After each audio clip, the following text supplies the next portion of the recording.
Welcome to my educational channel విద్యా ఉద్యోగ సమాచారానికి స్వాగతం.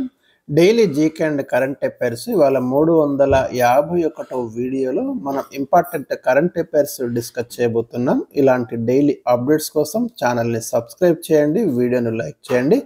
గత 1 వీక్ నుంచి మీకు ముఖ్యమైన కరెంట్ అఫైర్స్ నేను ఇంకా వరుసగా మీకు ఈ 2-3 డేస్ కంటిన్యూగా ఇచ్చేస్తాను. సో మనకైతే పెండింగ్ ఏమి ఉండకుండా ఎప్పటికప్పుడు అప్డేట్ చేసే ప్రయత్నం జరుగుతుంది. మీరు కూడా ఎగ్జామ్స్తో సంబంధం లేకుండా ప్రిపరేషన్లు ఎవరైతే ఉన్నారో వాళ్ళకి చాలా యూస్ఫుల్ కంటెంట్ అయితే వస్తుంది. మ్యాక్సిమం ఇన్ఫర్మేషన్ అయితే ఇవ్వడం జరుగుతుంది.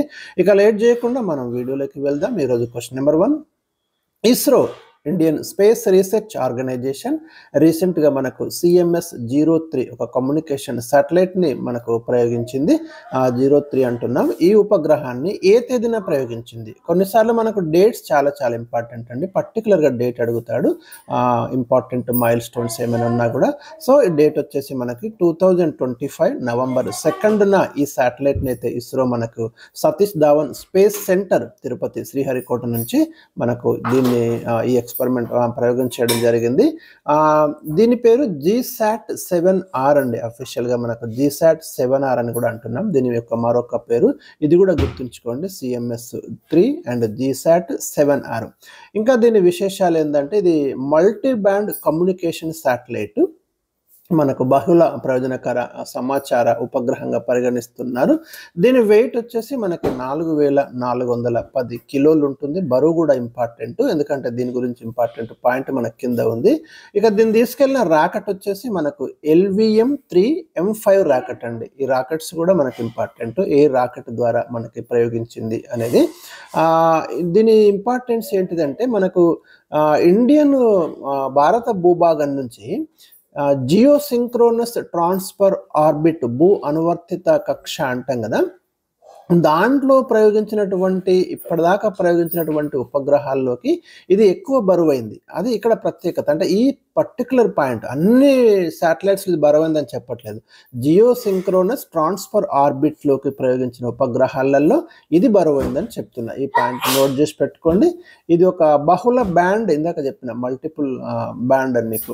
దేశవ్యాప్తంగా మనకి ఈ ఉపఖండం చుట్టూ విస్తరించినటువంటి సముద్ర ప్రాంతాల్లో టెలికమ్యూనికేషన్ సేవలను ఇంప్రూవ్ చేయడమే దీని యొక్క లక్ష్యము. భారత నౌకాదళ అవసరాల కోసమే ఇది ప్రధానంగా డిజైన్ చేయడం జరిగింది. ఇక దీని లైఫ్ టైం వచ్చేసి మనకు 15 years అని అయితే చెప్తున్నారు.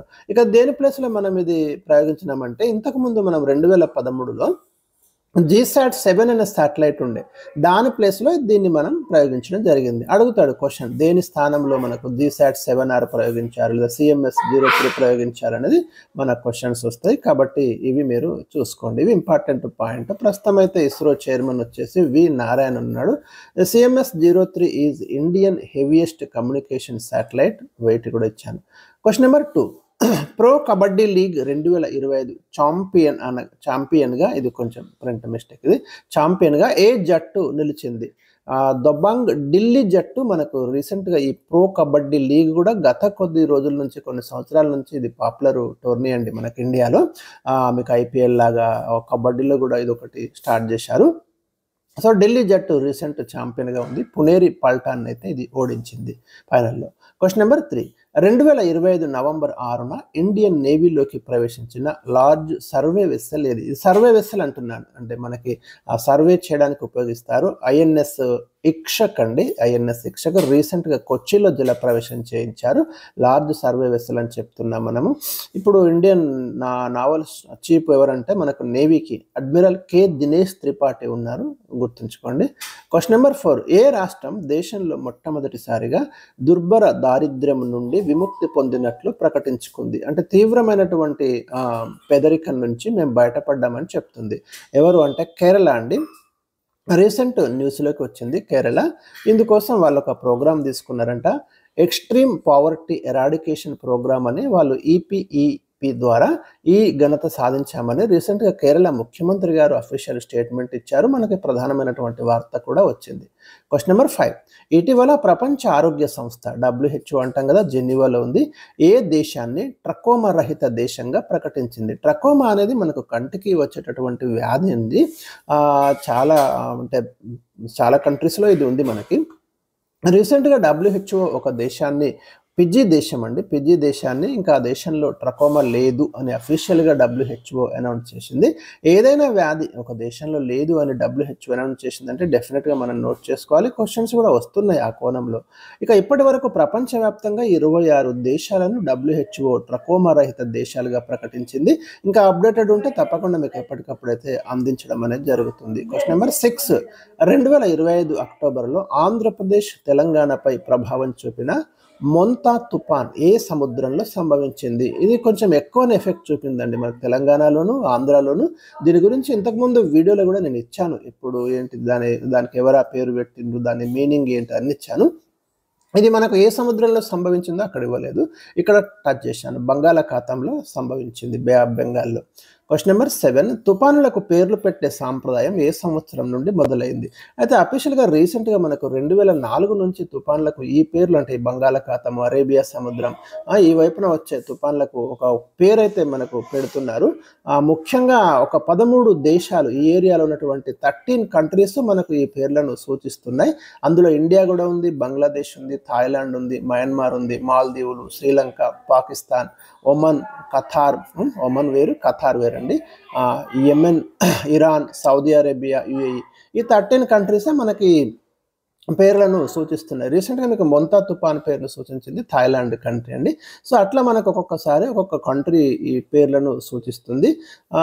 ఈ బాధ్యత అంటే ఈ తుఫాన్లకు పేర్లు పెట్టడము ఇదంతా ఎవరి కంట్రోల్లో ఉంటుందంటే దీనికోసం మనకు ఒక ఆర్గనైజేషన్ ఉంది, United nations economic and social commission for Asia and the Pacific అని ఒక ఆర్గనైజేషన్ ఉంది. మళ్ళీ దీని హెడ్ క్వార్టర్ ఎక్కడ ఉందో క్వశ్చన్ ఇచ్చిన.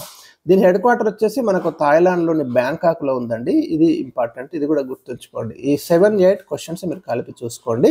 ఇక క్వశ్చన్ నెంబర్ 9 2025 అక్టోబర్లో మలేషియాలోని కౌలాలంపూర్లో జరిగిన 47వ ఆసియన్ సమావేశం. రీసెంట్గా మీకు ఆసియన్ సమ్మిట్ జరిగింది, వెరీ వెరీ ఇంపార్టెంట్ సమ్మిట్ ఇది.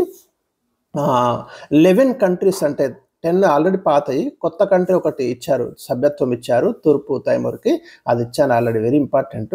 సో అక్కడ ఒక సమ్మిట్ జరిగింది, దాని థీమ్ ఏంటిదని అడిగాను. డెఫినెట్గా ఇంపార్టెంట్ అండి. అట్లా ఏదైనా ఒక సమ్మిట్ జరిగినప్పుడు అక్కడ దేని మీద ఫోకస్ చేస్తున్నారు? ఇన్క్లూజివిటీ అండ్ సస్టైనబిలిటీ, దీని మీద వాళ్ళు ఎక్కువగా ఫోకస్ చేయడం అనేది జరిగింది. క్వశ్చన్ నెంబర్ 10 48వ ఆసియన్ సమావేశాలు నెక్స్ట్ ఎప్పుడు జరుగుతాయి, ఏ దేశంలో జరుగుతాయి? అది కూడా ఇంపార్టెంట్. మరి 47 కౌలాలంపూర్ అయింది, నెక్స్ట్ ఎక్కడ జరుగుతాయి? నెక్స్ట్ మనకు ఫిలిప్పైన్స్లో జరగబోతున్నాయండి 2026లో. క్వశ్చన్ నెంబర్ 11 ఏ దేశంలో ఇటీవల రవీంద్రనాథ్ ఠాగూర్ విగ్రహాన్ని ఆవిష్కరించారు? రైట్, రీసెంట్గా మనకు చైనాలో రవీంద్రనాథ్ ఠాగూర్ విగ్రహాన్ని మరి ఆవిష్కరించడం జరిగింది. రవీంద్రనాథ్ ఠాగూర్ భారతదేశానికి చెందిన ప్రముఖ వ్యక్తి, రచయిత. భారతదేశం నుండి సాహిత్యంలో ఫస్ట్ టైం నోబెల్ ప్రైజ్ తీసుకున్నటువంటి వ్యక్తి. చైనాలో రీసెంట్గా ఒక స్టాచ్యూను మరి ఆవిష్కరించడం జరిగింది. క్వశ్చన్ నెంబర్ 12 లాస్ట్ క్వశ్చన్ ఇటీవల మార్కెట్ విలువ పరంగా $100 బిలియన్ క్లబ్లో చేరిన మొట్టమొదటి భారతీయ ప్రభుత్వ రంగ సంస్థ ఏది? SBI అండి. రీసెంట్గా state bank of India market విలువ పరంగా $100 బిలియన్ క్లబ్లో చేరిన తొలి భారతీయ గవర్నమెంట్ అని అంటున్నాను, గవర్నమెంట్ సంస్థ ఇది. SBIకి రీసెంట్గా ఈ ఘనత దక్కింది. ఈ ఘనత సాధించిన 6వ భారతీయ కంపెనీగా SBI రికార్డు సృష్టించింది. గవర్నమెంట్ సెక్టార్లో ఫస్ట్ అది, ఓవరాల్గా చూస్తే 6th వన్. ఇప్పటికే మీకు $100 బిలియన్ మించి ఉన్న మార్కెట్ విలువ కలిగి ఉన్న సంస్థలు అంటే ప్రైవేట్ కూడా చూస్తే మీకు Reliance Industries, Bharti Airtel, Tata Consultancy Services, HDFC bank, ICICI bank, ఇప్పుడు 6వది SBI. ఇవన్నీ ప్రైవేట్, మీరు అబ్జర్వ్ చేయండి, ఇవన్నీ ప్రైవేట్. SBI గవర్నమెంట్ది. సో అందుకే అక్కడ ఇచ్చాను ఫస్ట్ గవర్నమెంట్ది అని. సో ఇది మనకు ఇవాళ ఇంపార్టెంట్ క్వశ్చన్స్ అయితే మీకు ఇవ్వడం జరిగింది. సో మళ్ళీ నెక్స్ట్ వీడియోలో మళ్ళీ కొన్ని ఇంపార్టెంట్ కరెంట్ అఫైర్స్ చాలా ముఖ్యమైనవి ఉన్నాయి, మిస్ కాకుండా చూడండి. ప్రతి పాయింట్ కూడా నోట్ చేసుకోండి. మ్యాక్సిమం మీకు సెంట్రల్ స్టేట్ గవర్నమెంట్ జాబ్స్కి అయితే డెఫినెట్గా యూస్ఫుల్ కంటెంట్ అవుతుంది. Thank you for watching.